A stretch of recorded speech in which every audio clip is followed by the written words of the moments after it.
Ethan Lizak, last year's national runner-up.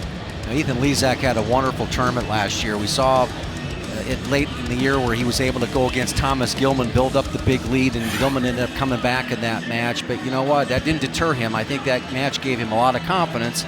And, he placed in the Big Ten tournament and then made it all the way to the finals here. Just good, solid wrestler. Really expert in the top position. The challenge for Lizak now going forward is that everybody knows it. Everyone knows you're really tough on top, and you're going to have to go out there and earn your takedowns, all right, to get into that top position, or do as he did against Gilman, choose the top position. Well, and Lizak's good in all positions. The prep from Schnecksville, Pennsylvania, won 2 Pennsylvania state championships back here in his home state.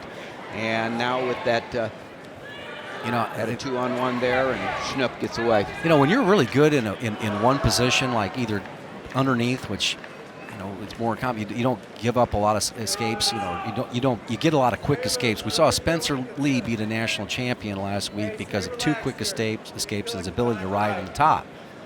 And he actually, did a lot of wearing on Nathan Tomasello. If you're a guy like Lizak, you still want to be aggressive on the feet, because even if you may get taken down, all right, you're positive that you can choose the top position and really turn a match around, and you create scrambles for yourself. And just like this, and now all of a sudden you're at home and there's that exhale, and you can just start working really hard in top position. We know that Schupp gives up a few pounds in this weight class, little size, and Lizak is really tough. And to get the 4 count, and this crowd, wonderful, appreciates his ability to go ahead and battle and get back to his stomach. Schupp did get in on that shot, but what Lizak did, he does so well, is he attacked in the scramble situation, turned it into success for him with a 2-point takedown and a 4-point near fall out in front 6-0. Really working hard with that half Nelson. And what we saw this from Jason Ness. Dylan Ness did it quite a bit too, really working hard with that half Nelson that actually give with a wing with it as well.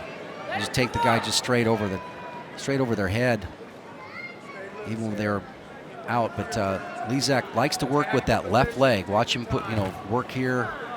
He's got plenty of time to work it, but he wants Schupp to pop up. And this is where you can probably call the bottom man for stalling if they don't work to get up to their base.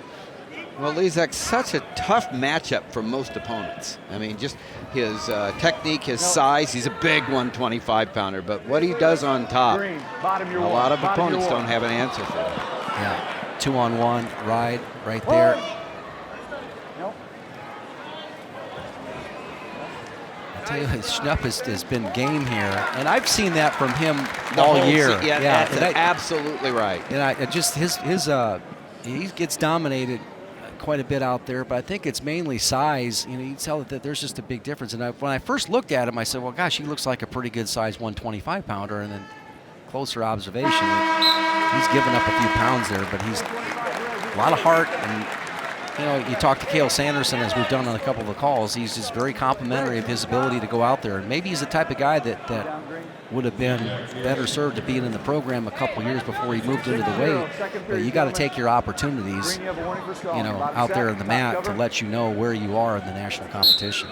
Well, he's a scrapper, that's for sure. Devin Schupp, not a lot of success on the scoreboard so far this year, 1-12, but he gets in, steps in, and scraps for the Penn State Nittany Lions. A good look at him as Lizak comes on top. Lizak, last year's national runner-up.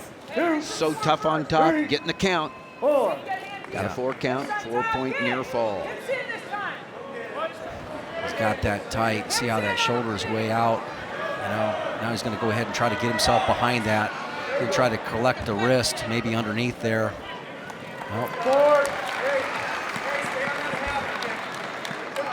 Out in front 10-0. Now looking to try to get Minnesota on the board. Right there, right over the top of the head. You see that technique right there as it waits for it a little bit later in the match.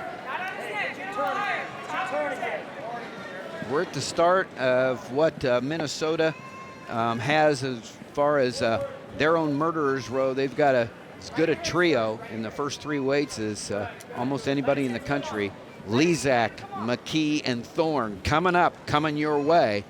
Lizak trying to stop this shutout being thrown by Penn State. We started at 157. We'll finish at 149. Schupp doing a pretty good job of fighting off, not giving that 45-degree angle on the count. And you're right about the crowd. So appreciative of every effort by their Nittany Lions. Yep, and he's done a pretty good job of staying off of that little side tilt. Solid job of battling underneath. Green, bottom, you're warned. And then the reason why you get warned there is because when Lizak brings his chest up off of Schupp, Schupp doesn't kind of regain, doesn't move off of that. And that's why he's getting that call on the stall warning. So one more 4 count, and this would be a big advantage. So tech fall, excuse me. See, he's milking out the clock right now. He doesn't feel like he's in a position to be able to go ahead and tilt him back. Short time.